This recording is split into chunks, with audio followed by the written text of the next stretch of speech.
Welcome to the Secrets of College Planning. I'm your host, Anthony Uva, and today we're going to get some insight into IT and what it takes to go out of college and go into the IT field. My guest today is David Schuchman. He's the principal consultant from Princeton Technology Advisors. That's Welcome fine. to the show. Great. Thanks, Anthony. Nice to be here. Yeah, no problem. So usually I start my guests where they went to college. So where'd you go to school? I went to college at Hofstra University in Hempstead, Long Island. Yeah. Okay, Yeah. great. So let's go back in time. Let's go into high school.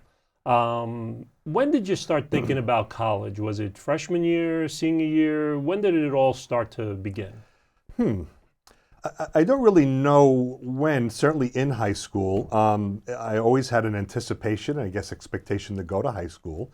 And so I tried to do my best to keep my grades up in order to get into college. Oh, okay. So how did you go through the process? What was the process to go to college? Did you have mom and dad involved? How did it all start?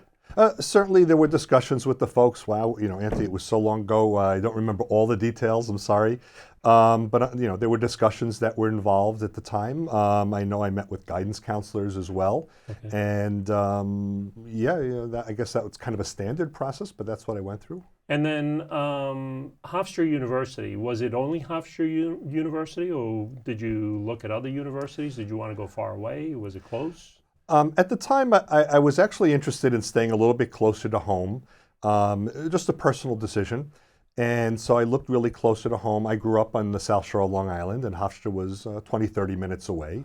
Oh, And I was not living on campus. I commuted. okay. They had certainly a large commuting population as well as an on-campus population. Okay, now, so when you were in high school, um, was it the only school that you picked, or were there other schools that you were looking at as well? I would say at the time that was my primary school. There were certainly others in the area, but that was my primary. Okay, so Yeah. you go to Hofstra University. Yeah. When did you start thinking about IT, or was that the thought in the first step? Actually, no. I was a business major, an accounting major, actually, when I started at school. My thought was I really didn't know what I wanted to do. So I thought having that as a background business would be a good transition if I was going to change. Okay, Mm. gotcha. So now, how did you go from college to where you are today? Well, I graduated college on Okay. time with the appropriate number of credits.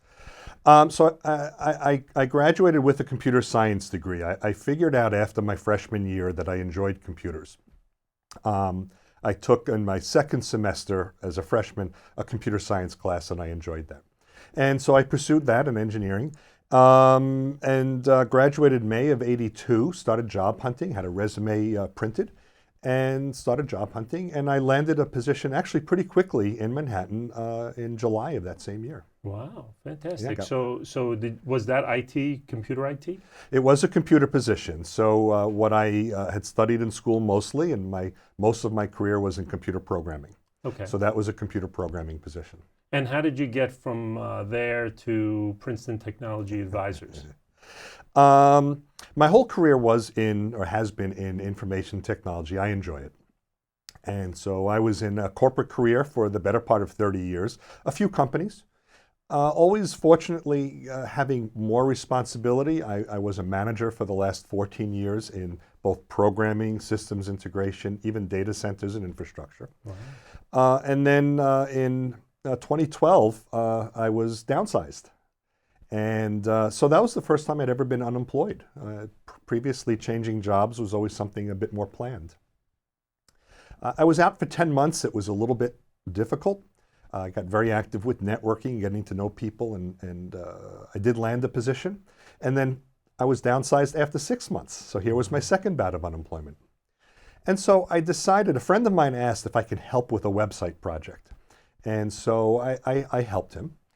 And I decided I'm going to do consulting for a while and kind of fill the gap until my next full-time opportunity came. And what I found was I was getting more of these small consulting opportunities more than I was getting interviews. And I was putting more time into that as that was beginning to evolve. So in 2014, I started Princeton Technology Advisors. I decided to, be my own boss, as it were.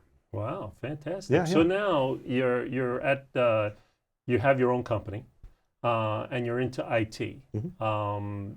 Eh, what do students start to look at to get into IT, the field of IT, once they graduate from college? I'm not terribly close with the student population, but what I've seen in general is certainly an understanding of what the marketplace wants. You should pay attention and see where the jobs are. Okay. I think what's hot and in the news now is certainly cybersecurity. Mm. When we hear all sorts of news. And the other I would say would be data analytics or understanding the volumes of data. And those would be the areas I would focus on. Gotcha. So if someone was in high school now, going into college, those are some of the classes that they have at the college level, would you think? I certainly would think so. When I went through college, classes were very robust. I learned about the architecture of computers as well as the programming of computers. And at the time, I could have pursued either, and I enjoyed programming at the time. Still very important. Web developers are going to be a very big and needed for a long time as well. Yeah, absolutely. So now you said that you have some information to students that are going into IT. What type of statistics do you have on IT that's out there? So very interesting. The government has the Bureau of Labor Statistics, and they are putting statistics together, I guess, about every field and occupation. And I did a little bit of research on this. Web developers, and their statistics are through 2024. They see the progression. And web developers are going to be needed. Growth rate of about 27% is projected through 2024. So that's that's well above the average. Also, information security analysts, understanding really how to protect systems from hackers and people who want to try and steal data, and that's projected to be a growth of 18% Wow. through 2024. And then data analysts, the people that are figuring out, doing the Google searches, and that we bring in all that data, how Internet of Things is gathering data and trying to understand how and what that data means, also at a rate of 30% projected growth Wow. through 2024. So those are the three avenues that students should start looking at. In my opinion, those are the real hot areas. Yeah. Okay. So let's go into each one a little bit in more depth. So programming, what's entailed for a student to get into programming? What type of programs? What's entailed for those students to work at programming? More and more, what we see are applications that are delivered, or programs, applications that are delivered over the internet, or also on smartphones or mobile devices. Yeah. So the languages, they change periodically, but certainly languages that are geared towards those two, mobile apps, and then as the web programming as well. And then behind the scenes, there are databases that support and gather that information as well. So there's going to be a need for the database administrators and the database programmers as well. So now, I've had guests on before with IT background, and some of the things that came up were like gaming. Mm-hmm. A lot of kids like to do those video games, Sure. right? So is that a part of the program as well as different types of programming? I have to believe that there are programs like that. It is such a big market in the entertainment. And it's not just kids who game, it's adults as well. So yeah, very, very big. Okay, so now security. What's entailed with getting into security and how to combat against it and so on? What's entailed for students to do that? So I'm sure we've heard stories, news stories about different sort of companies getting their data breached or getting their credit card data breached. There are thieves out there trying to steal information. And what they do is they investigate and find vulnerabilities either in the software or the security. And so what the people that are going to protect us are going to do are going to find new ways of protecting us, keeping and making it harder for anyone trying to break in and steal. Gotcha. Now, if kids get into that type of field, where can they look? What are some of the avenues that they could look at? A big company that would be involved is like a Cisco, the companies that build the router and the infrastructure, but there are a lot of small companies that do that as well. And there are companies that provide security access like RSA and others like that. I think in general, the job market is going to be hottest in the smaller companies that are innovating rather than just the big companies that have been around for a while. Nothing wrong with the big companies, but a lot of cutting edge stuff is going to be in the smaller companies, the startups. So that's where they should look at the beginning. I think anyone who's job hunting shouldn't only look at the big companies. Cisco, IBM, Oracle, they're great companies. I've used a lot of their products before. But the newer companies coming up are they're going to be able to move a little bit more quicker, dynamically. They're going to try something new a little bit easier. And so it'd be a good opportunity to look for jobs there as well. So then the last one was data research. What information do you need, and what do they look at to get into that type of field? So it's really kind of interesting. You need to be almost a statistician. You need to be good with numbers. You need to be very patient. It's almost like you have to be really interested in boring stuff because it's a lot of information. But the algorithms that you're going to investigate and create to try and figure out buying patterns and such are going to be just wonderful.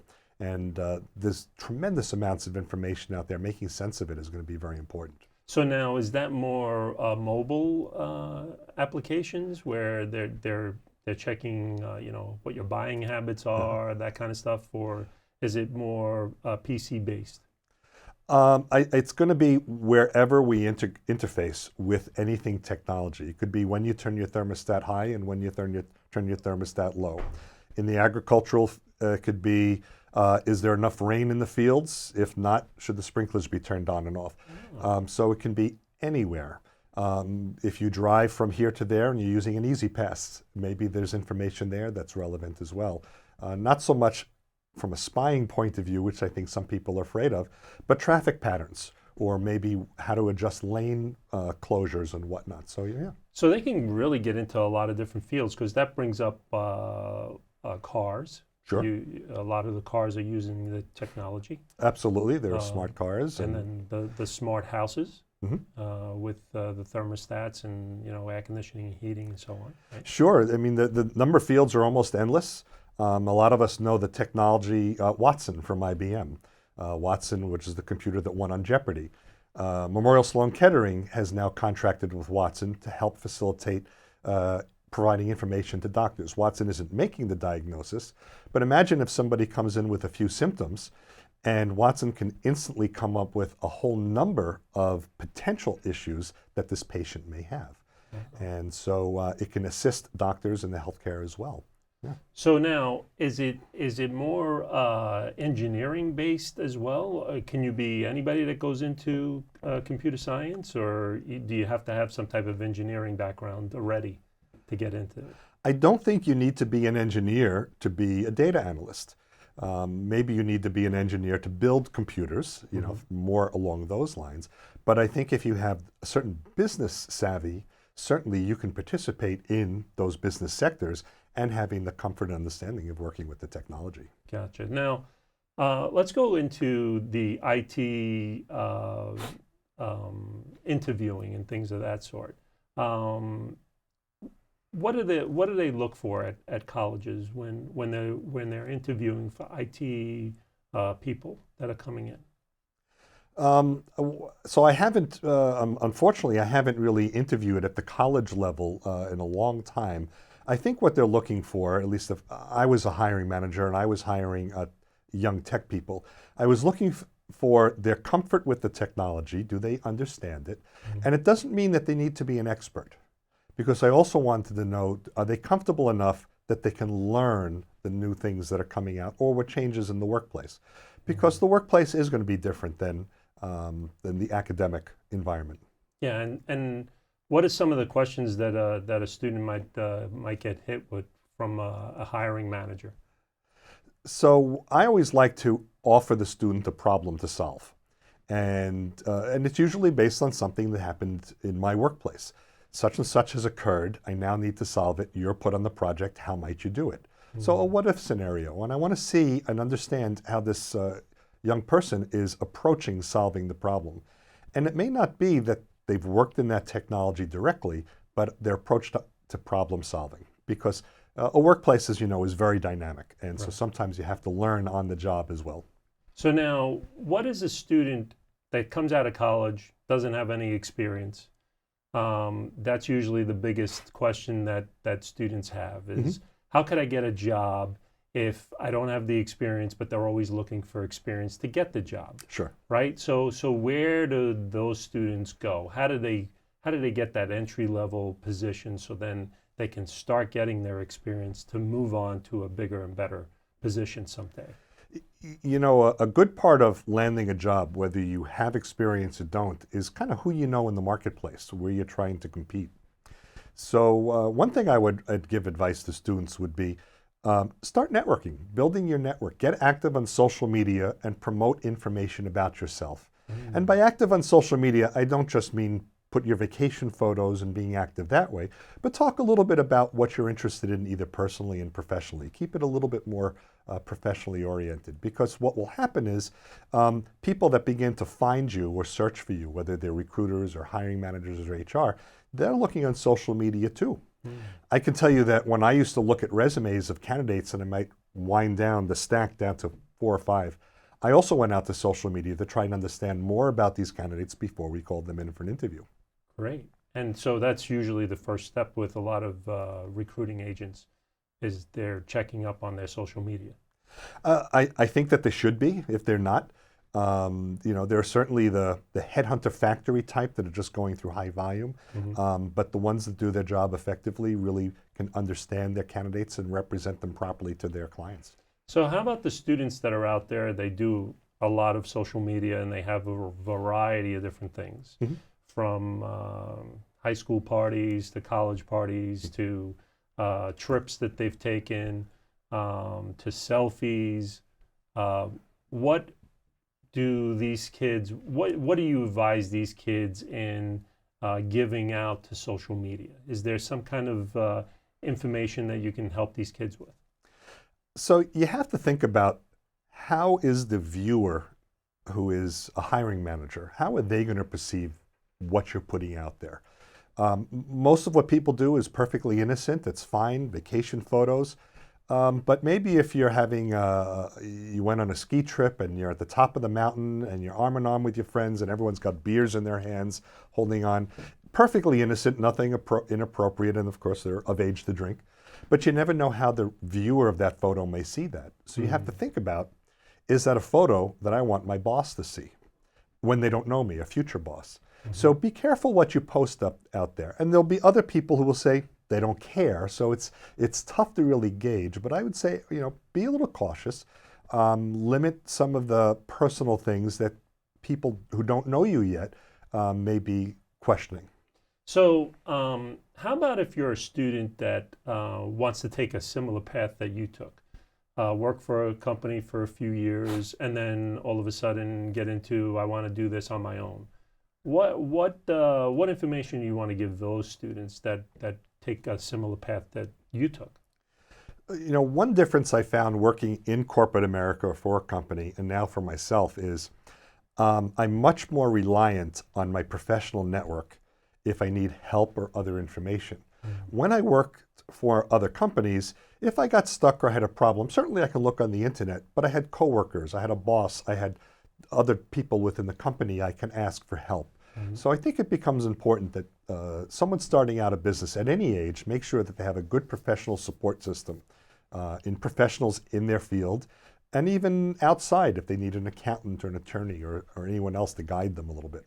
So to have some business acumen is what you're looking at. Well, hopefully people are a bit comfortable in business in general to have the basic understanding. Yeah. And certainly you can hire your accountant to do or bookkeeper to help you in the details, but to understand the basics are important. Yeah. Now, I've heard in the past, people that start their own businesses, they go out on the street and they pound the pavement themselves and they knock on the doors and they try to, hey, I can create a website for you or so on. Is that the approach that you take when you start your own business? I think there's a blended approach. I think there's certainly a part of that. I like visiting other groups where there are other business people that congregate. There are professional associations. Meetup.com is a great place to find groups of all different types, so I've made connections through there. And when you go to some of these groups, you'll find a few people you'll get to know, you'll get to explain yourself a little. And I found that it's very rare that when you meet someone that they right away need your service. But what you want to do is keep yourself in the back of their mind. So other things you would do are maybe write an article or post on a blog. And be available. So send emails out, remind your contacts that you have a special going on, or provide them a newsletter. Now, how competitive do you have to be at the beginning when you're starting out? Because you're not well known when you're starting out, Sure. right? So how competitive do you have to be with pricing and all of that compared to everyone else? I found for myself, my pricing was very low to start because I wanted to build a customer base. And my customer base became my referral base. And so, I was willing to work a little bit less.